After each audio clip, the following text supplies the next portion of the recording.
হরে কৃষ্ণ। আয়ুর হরতি বৈপুংসানাং। এই সূর্যদেব আমাদের প্রত্যেক 24 ঘন্টা অন্তর একদিন করে আমাদের আয়ু হরণ করে নিচ্ছে। সূর্য উদয় হচ্ছে, উদিত হচ্ছে এবং সূর্য পশ্চিম দিকে অস্ত যাচ্ছে। এইভাবে আমাদের জীবন থেকে প্রতিনিয়ত 24 ঘন্টা করে একদিন করে আমাদের আয়ু হরণ হয়ে যাচ্ছে।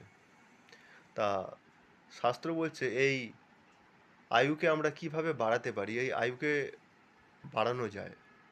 তা কিভাবে না, শাস্ত্র বলছে আমরা সাংসারিক যা কিছু কাজকর্ম, বার্তালাপ, আলাপ আলোচনা যা কিছুর মধ্যেই থাকি না কেন, সূর্যদেব আমাদের ঠিক 24 ঘন্টা আয়ু হরণ করে নেবেই।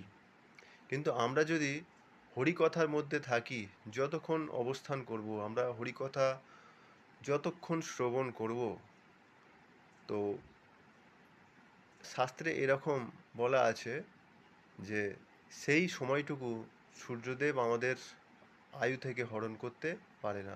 আমরা যদি প্রতিনিয়ত ভগবানের হরিনাম সংকীর্তন করি এবং শ্রবণ করি, প্রতিদিন যদি 1 ঘন্টা করে আমরা ভগবানের নাম গান করি, ভগবানের কথা শ্রবণ করি, তাহলে সেই সময়টা আমাদের যে টোটাল আয়ু, সেই আয়ুর সাথে পুনরায় যোগ হয়ে যায়।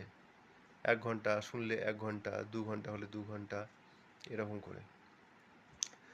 তো সেই আয়ুটা সূর্যদেব হরণ করতে পারে না। তো বাকি যাটুকু যা কিছু সব হচ্ছে অসার, সব সূর্যদেব আমাদের জীবন থেকে সময় হরণ করে নেবে।